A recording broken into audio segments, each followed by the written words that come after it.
আসসালামু আলাইকুম বন্ধুরা, আমরা আজ শিখব একটি বর্ণ থেকে একাধিক বর্ণ কিভাবে লেখা যায়। তো প্রথমে আমরা ত বর্ণটি লিখব। তো ত বর্ণটি যেভাবে লিখতে হয় এখান থেকে শুরু করে উপরে উঠাই ত। তো ত বর্ণ দিয়ে এরকম একই রকম কয়েকটি বর্ণ লিখে দেখাবো। প্রথমে আমরা ত বর্ণটি লিখবো, এখান থেকে শুরু করে উপরে উঠাই দেব। পরে লিখবো আমরা অবর্ণটি। অবর্ণটি এখান থেকে শুরু করে ঘুরিয়ে উপরে উঠাই দেব, ওইখান থেকে উপরে তার ছুঁয়ে দেব অ। তারপরে লিখবো আমরা আবর্ণ। আবর্ণটি যেভাবে লিখবো এখান থেকে শুরু করে উপরে উঠাই দেব, এখান থেকে দিয়ে একটি মাত্রা দিয়ে দেব। তারপরে লিখবো আমরা হ বর্ণটি। হ বর্ণটি যেভাবে লিখবো এখান থেকে পেঁচিয়ে নিচের দাগ ছুঁয়ে দেব। প্রথমে আমরা হ লিখবো, এখান থেকে পেঁচিয়ে এখান থেকে নিচের দাগ ছুঁয়ে দেব হ। তারপরে লিখবো আমরা রস্বই বর্ণটি। রস্বই বর্ণটি এখান থেকে পেঁচিয়ে ছেম ওর মতো করে উপরে কুড়ুনি দিয়ে দেব। তারপরে লিখবো আমরা দীর্ঘই বর্ণটি। দীর্ঘই বর্ণটি এখান থেকে উপরে উঠে এখান থেকে নিচের দাগ ছুঁয়ে দেব এবং কুড়ুনি দিয়ে দেব। তারপরে লিখবো আমরা ক বর্ণটি, সেম নিচের দাগ ছুঁয়ে উপরে উঠিয়ে দিয়ে অর্ধমাত্রা দিয়ে দেব। তারপরে লিখবো আমরা ড বর্ণটি।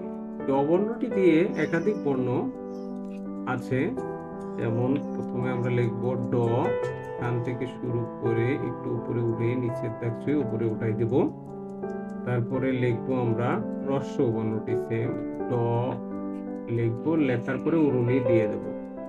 তারপরে লিখবো আমরা দীর্ঘ বর্ণটি। দীর্ঘ বর্ণটি যেভাবে লিখবো হ্রস্ব লিখে একটু দিয়ে দেব।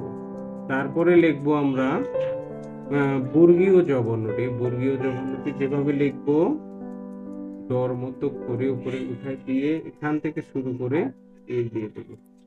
তারপরে লিখবো আমরা ডয় শূন্য র বর্ণটি। ডয় শূন্য র বর্ণটি যেভাবে লিখবো ড লিখে নিচে একটি বিন্দু দিয়ে দেব। তারপরে লিখবো আমরা উ বর্ণটি। উ বর্ণটি যেভাবে লিখবো, তারপরে লিখবো আমরা ভ বর্ণটি। ভ বর্ণটি যেভাবে লিখবো, হ্যাঁ নিচের দাগ ছুঁয়ে দেব। তারপরে লিখবো আমরা ঢ বর্ণটি। ঢ বর্ণটি করে উঠে গোল করে দেব। তারপরে লিখবো আমরা ঢ, তারপরে ট বর্ণটি লিখবো, নিচের দাগ ছুঁয়ে উপরে উঠে দিয়ে উরুনি দিয়ে। তারপরে লিখবো আমরা হয় শূন্য র, সেম। তারপরে লিখবো আমরা এ বর্ণটি।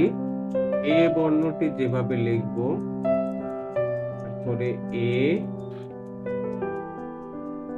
বর্ণটি লিখে তারপরে আবার এ বর্ণটি লিখে উরুনি দিয়ে দেব।